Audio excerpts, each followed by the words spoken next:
Yo Ballers, this is Kicks Contest. I'm Leoka Matris Fly White, and today we're gonna test Nike KD17. Let's go. Now here's the deal. We decided to restructure our reviews from now on. We're gonna talk about the upper materials first, make a quick overview, and then talk about more important stuff. So make sure you watch the video till the end. The fact is that these days the materials are pretty much the same in every other hoop shoe, unless it's premium stuff like leather, nubuck, etc. But KD17 is more like a budget shoe, but for $150. It's just that Kevin Durant is Nike's signature athlete that makes this shoe special. So what do we get for this price tag from Nike? Cheap textile upper, which used to be used in other Nike hoop shoes. Just the cheapest ones like Nike Precision line and a plastic overlay on the side. KD signature shoe hasn't changed much for the last 3 years. Mesh upper, plastic overlay. Mesh upper, plastic overlay. Looks like guys at Nike just don't care when it comes to KD sneakers, but they certainly know how to market them. Of course it's KD's name and game, nice ads, you name it. Well, I gotta say they do look cool. One of my gym bros came up to me the other day and said, "Man, really these are really cool sneakers. They look like Nike TN." To me they look more like the Nike Vapor Max, but it's basically the same thing. The story goes that, I don't know if it's true or not, but like when Durant was a kid, he would wear his mom's sneakers because his foot was growing too fast. And his mom used to wear the Nike TN, and that was their inspiration for the KD17. But maybe they just used old designs because they couldn't come up with something fresh. Maybe they did it on purpose, because Nike TN and Vapor Max are very popular these days. Yes, in this colorway paired with my cool orange socks, KD17 look unreal and people may like them just for the looks. So why would Nike bother inventing new tech, using some nicer materials and accessories? Thought people at Nike and churned out another KD shoe. Yeah, they do have a small patch of synthetic leather in the heel area. And there's this bubble on the tongue. There was something similar on the Nike LeBron 18, by the way. It was a cool feature, and there were actually 3 such bubbles on the tongue, so that the laces didn't squeeze the foot. But that's about it in terms of materials. Nothing too special. The assembly quality is decent. I found no glue stains or loose threads. The only thing is that the paint began to rub off a little here on this side. But that's just normal wear and tear. Each shoe weighs 476 grams or 16.8 ounces in size 12 US, which is fine.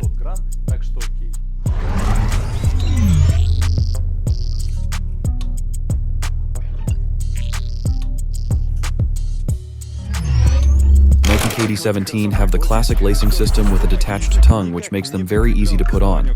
See Ma, no hands. KD17 require 0 break-in time. Just take them out of the box, put them on, and you're good to go. There's freaking huge amount of padding inside the shoe. Huge amount of padding in the tongue. Huge amount of padding in the back, and all around the inside of the shoe as well. Again, no break-in time needed. All soft and comfy inside. No rubbing or any other discomfort whatsoever. That's how it feels at first. Just nice. And the cushioning is so soft and springy thanks to the air strobel and zoom units. Feels like you're walking on clouds while your feet are under a blanket. It's a great feeling. I really enjoyed playing in them.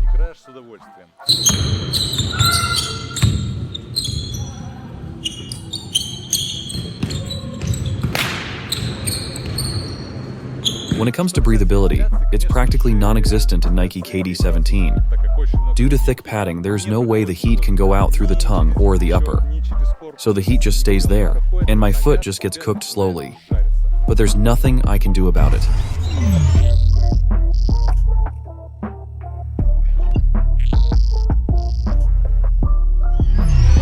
When it comes to Nike KD17 cushioning, there's a half-air strobel in the rear part of the midsole and a large zoom air unit in the forefoot.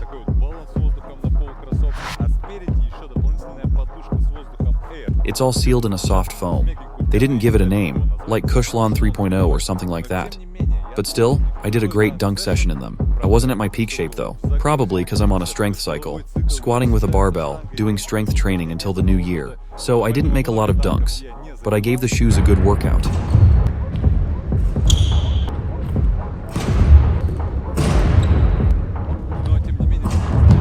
And the cool thing is, the setup really works. The sneakers are doing a really good job when it comes to impact protection. Like on this landing after a windmill, I landed hard on my heel and didn't feel any impact. I was pleasantly surprised. Did you see how hard I landed?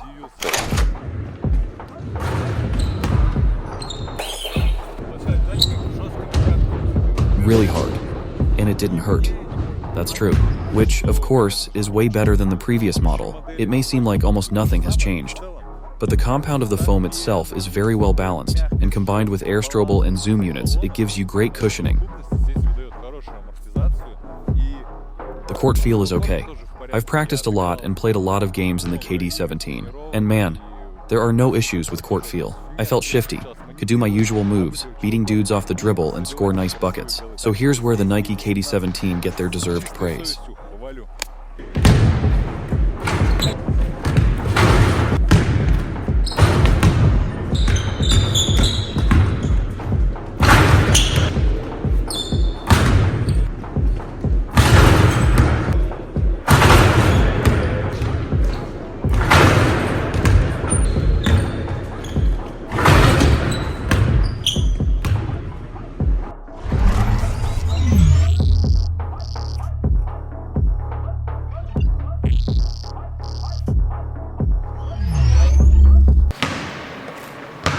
So, the traction pattern in Nike KD17 is a bunch wavy lines.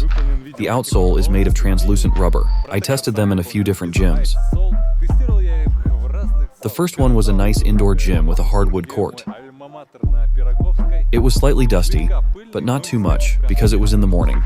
I started running suicides, and the grip wasn't perfect as you can see. I slipped every other time. You can see me just ice skating here. Not cool. So I was kind of bummed at first because this pattern is supposed to grip well, but we all know that the icy sole rubber can be a dust magnet. Next gym I went to had a perfectly clean hardwood court. There I also ran suicides, and man, the bite was excellent. The shoes were just digging into the surface as you can see. Loved it. Then I also played a Pro-Am League game in another gym with a hardwood floor that was a bit dusty, and the grip was fine. I had no problems with the traction. And now I'm gonna check how they will fare on a Media Basketball League court here. There are two areas here. One is like Silvery, where everyone... Oh my god, nasty stuff going on there. The silver surface is this one right here. Folks tend to slip on it a lot, so I'll test traction on it, and also on the black area of this court, and let's see how they're gonna grip. I tested the Lining Bad 5 Storm here and they gripped like crazy. What about the KD17? Will they grip like crazy here? Let's find out right now. Check it out, y'all.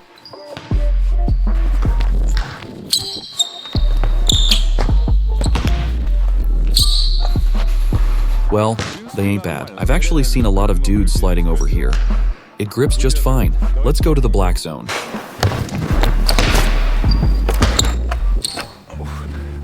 Well, there's nothing to complain about here either. My knees are about to pop out, dude.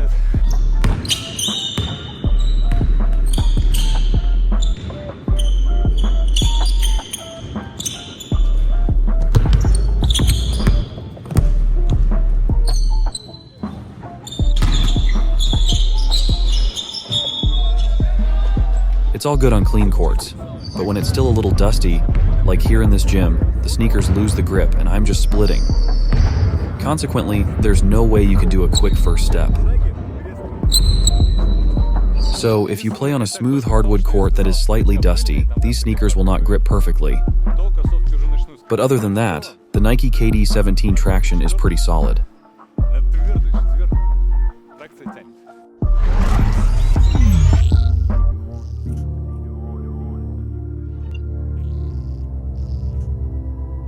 Okay, now let's get to lockdown first. Look, here's the funny thing. There's a shitload of padding. There's a lot of padding in the heel. There's a lot of padding in the tongue. I put the sneakers on and I tie the laces. That's it? Like, I tie them. I tie them tight. They're really tightly tied. At least it feels that way before the workout. Then you start working out and do it for about 5 minutes. The sneakers start to heat up. And the padding gets soft and wet. The foot starts to wiggle inside the shoe. Now you have to tighten the laces again to get that lockdown back. So, long story short, I've been running around for 5 minutes. And what's happening? My foot starts to wiggle here. Here we can see the heel wiggling. Here. You can see it really well. You can see it's going up and down. Let me show you from this back angle. Man, this freaks me up. But you know there's a way to fix this. Here you can see it got softer and the lockdown is gone. And here the laces are not as tight as they were initially, so I'll have to tighten them again like this. But it looks so ugly now, especially the toe box. And then you just tighten them as tight as you possibly can. Feels better now, okay. And then you do the same with the other shoe. Then I played for about 10 more minutes.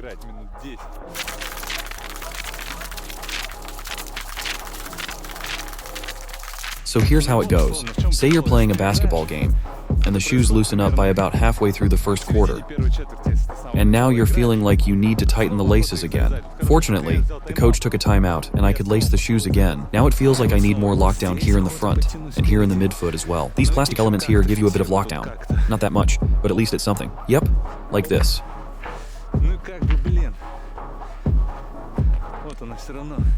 But the heel is still kind of loose. Look at this, bro.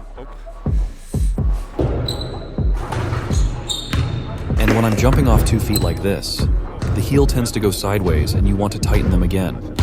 I just can't jump as hard as I want to, damn it. Look at that, bro. I'm tightening it up again. What is that? How crazy is that? Oh man, what is that? Well, now it's tight and I can jump again.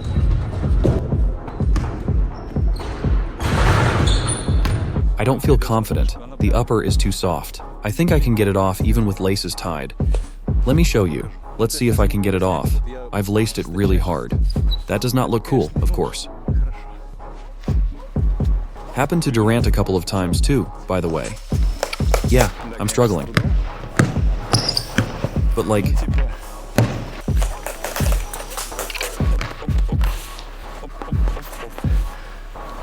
they were pretty tight. But I still managed to get them off, so I'll have to drop the score for that. And that's even despite a pretty solid heel cup.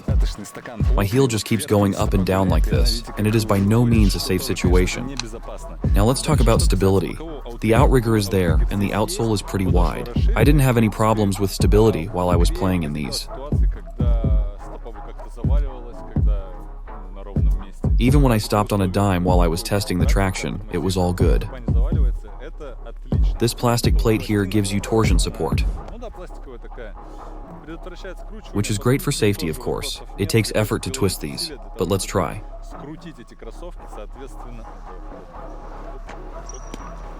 It helps you during hard stops and lateral moves. So it's good if there's a torsion plate, and it works, because sometimes it doesn't. But when it's there, it adds to overall safety. So when it comes to Nike KD17, the safety is all good, except heel lockdown, of course.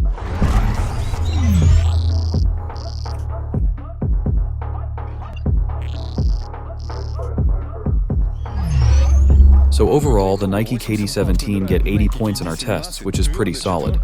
A good score for a KD shoe. I'm happy because Durant's signature line was going sour as of late. Some releases were disappointing, like the 14s and the 16s, but I kept giving you my honest, no BS reviews about them, as I always do. If anyone thinks I purposely lower the scores on these, you're dead wrong. I don't get paid by any brand to promote their product or vice versa. Blackball some brands' competitors. You can't pay me to get good scores. Porsche needs, and all my partners know about it. And you know it, because I love you all, dear friends, and I will not betray you. But who benefits from this? Say you purchased these KD shoes or some other Nikes, whatever. Nike paid millions to Kevin Durant, opened flagship stores there that are not actually profitable. And of course, they will sell to you and tell you that these are the best sneakers ever. Well, the KD17 are solid, as we just found out, but there are some reviewers or brands or shops that do reviews with only one purpose, to sell you their product. Of course, they will say something like, look, this is pro athlete's choice. You need these, but I take shoes, test them, and I can tell you if they will be good for you or not using certain criteria. I would recommend Nike KD17 for wing players, guards, and small forwards. I could also recommend these to amateur players who like cool-looking shoes.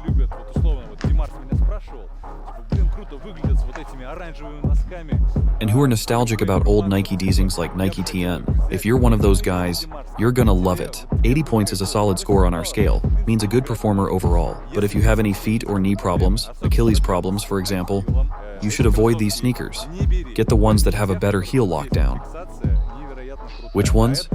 Check out my other reviews on this channel to find out. That's all that I gotta say, guys. Let me know if you like this kind of live review in the comments. I loved how it came out, because I enjoyed making it, with all my heart. Unlike some of the past reviews where I just recorded the voiceover after the fact, here you can see my emotions and real feelings about the shoe that I'm reviewing and my experience with it. Make sure to subscribe, drop a like, comment if you like the video. See you on our Instagram at Kicks Contest World. This was Lyoka Matras Fly White. Peace out, Kushida Supchik.